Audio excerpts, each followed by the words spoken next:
Welcome to Bee's Travelogue episode 11, all about Mokpo's marine cable car. On a beautiful weekend in November, I took the bus from Namak to Mokpo. When I heard the announcement on the bus for the marine cable car stop, I got off on the spur of the moment. I bought a ticket for a regular cable car, not the crystal floor one, with a round trip and stop on Udal Sun Mountain. I didn't know what to expect and was really surprised to see the beautiful view of the city of Mokpo below. I was even more surprised when we entered the station and instead of stopping, did a 90-degree turn and then all of a sudden started our descent across the Yongsan River.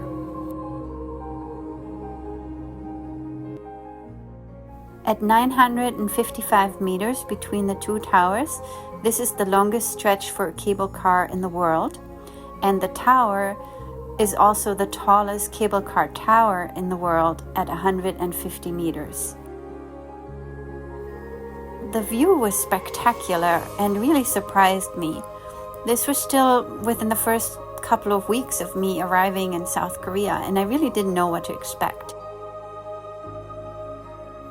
By going on this cable car ride, I really got a great view of the landscape and the layout of the city, and it gave me ideas on where I could go next.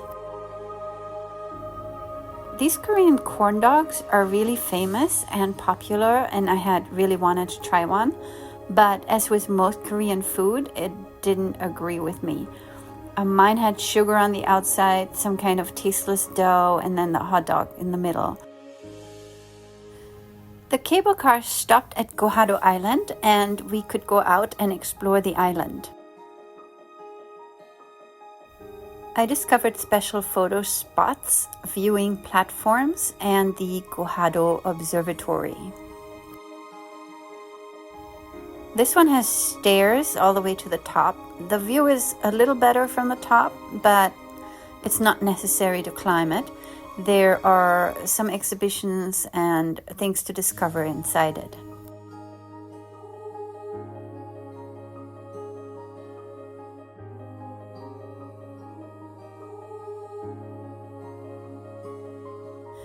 At this point, the sun was out and the sky was blue and the water was a sort of greenish blue, and I had a view of Mokpo, the harbor, the university, and also the Mokpo Bridge.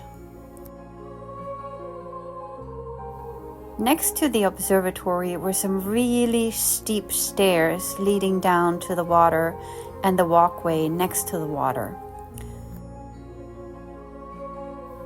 I walked the length of the walkway to the left at first toward the bridge and discovered this statue. This is Admiral Yi Sun-shin. He is highly respected for having built what are called turtle ships in the late 1500s and using about 12 ships to defeat 133 Japanese invading boats. He regrouped here on Gohado Island, so that's why you will find a statue here. There's another statue in Mokpo. We found Yi Sun-shin in Yosu, and of course his statue is also in Seoul. After having gone all the way under the bridge, taking pictures of the dragon and the islands on the other side, the walkway pretty much ended and I headed back because I had read that there were caves on the other end of the walkway. So I first passed by the dreaded stairs and discovered these man-made caves made by the Japanese to hide their boats during World War II. I was so happy when on my way to the caves I discovered this elevator and knew that I wouldn't have to go up the stairs again. So if you go to Gohado Island, remember that you can go back up by elevator. I stood in line and got back on a cable car and then decided to get off at the next stop, the Udal Sun stop, Udal Mountain.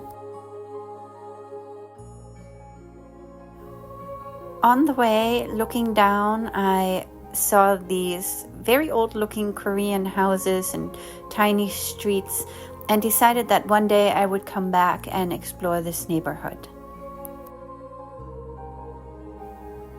Once I got to the top of the station on Ural Mountain, I walked around the viewing platforms and took a lot of pictures of Mokpo and the river/sea below. I guess at this point it's already considered the sea, even though it's the mouth of the river as well.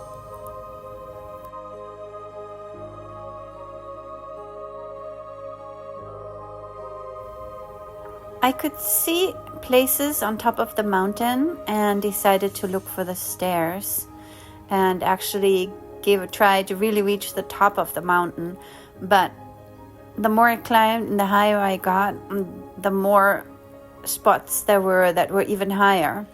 And my feet were hurting a lot. So I reached maybe the second highest spot on Ural Mountain, but I never made it all the way to the very top. However, I discovered temples on the side of the mountain and the red bridge at the other end of the town, and had lots of ideas of what I wanted to do on future outings. Very few people who visit South Korea end up visiting Mokpo.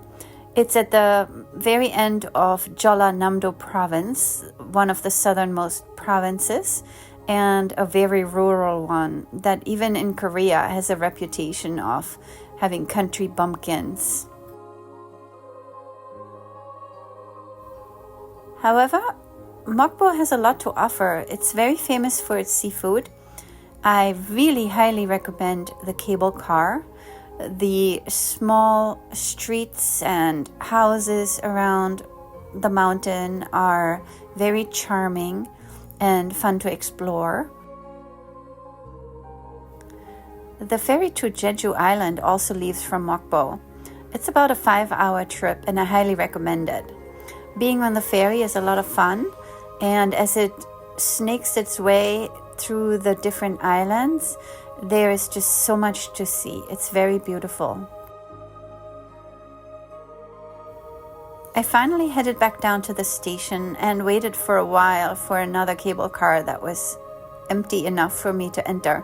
Most people coming from Gohado Island were probably tired or hungry and decided not to get out. Around the main station are other photo spots. There was a concert going on.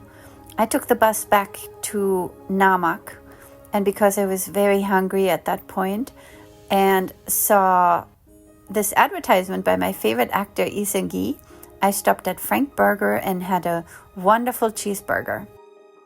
Thanks for watching, and please join me for episode 12, Fall in Namak.